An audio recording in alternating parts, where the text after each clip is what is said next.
Hi, I'm Craig Lounsbrough. Welcome to Life Talk. I want to thank you for taking time to join us today.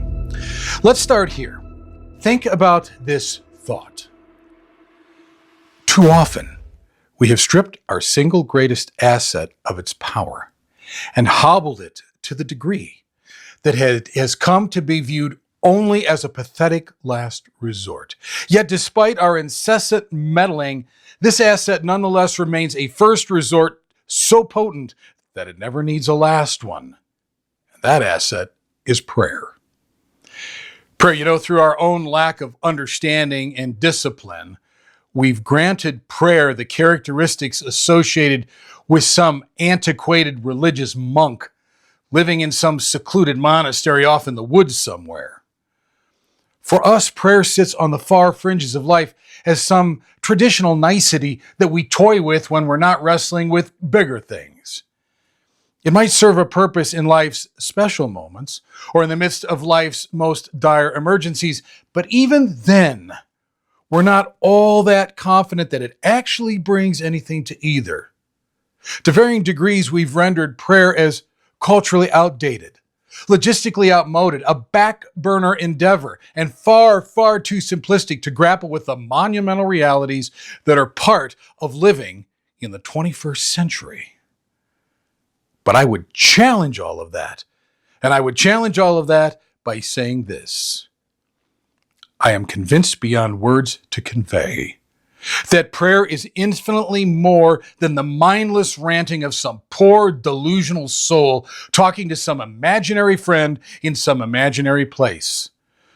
Or to the contrary, prayer is the manifest pleading of a soul worn raw that, by the simple act of prayer, unleashes untold forces that we can't imagine, that surge in a descent so massive and so inconceivably powerful that the ground of everything before them shakes.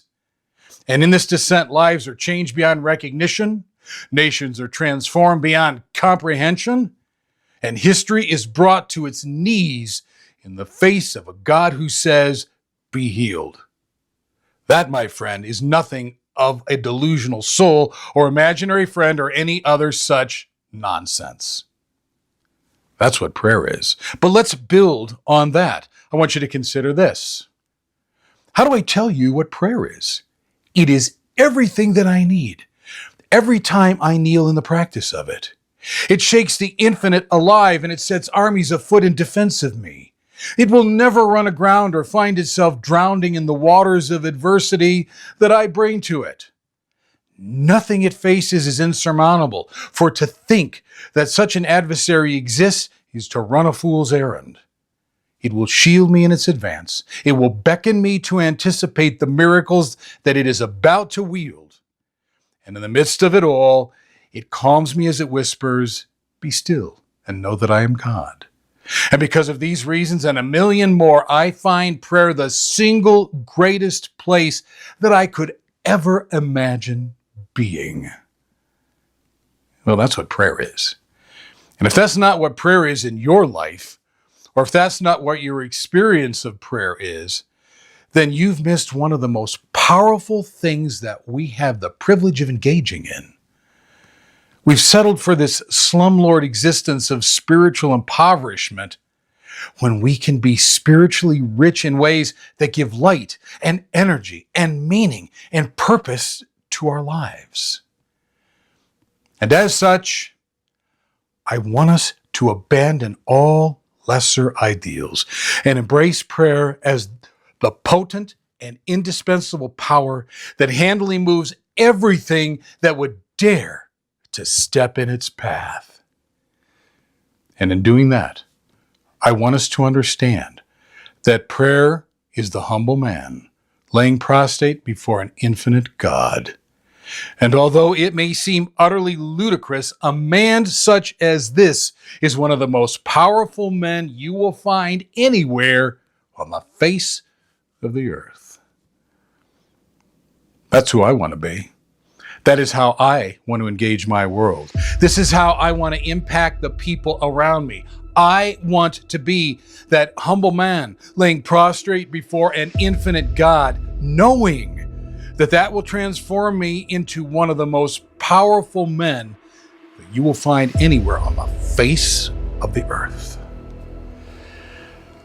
Don't settle for anything less than that. Taking You to Our Knees, Rigorous Prayers for Life's Challenges is a bold and inspirational book that will help you to effectively cultivate that kind of prayer life. I would encourage you to get your copy at Amazon, Barnes & Noble, wherever books are sold. Thanks for joining us on Life Talk today. I hope that you take the time to enjoy all of the many programs that we offer. You'll find us on most podcast platforms as well as YouTube. See you next time.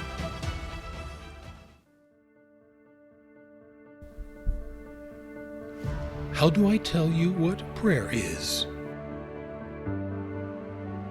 It is everything that I need every time I kneel in the practice of it. It shakes the infinite alive and sets its armies afoot in defense of me. It will never run aground or find itself drowning in the waters of the adversity that I bring to it.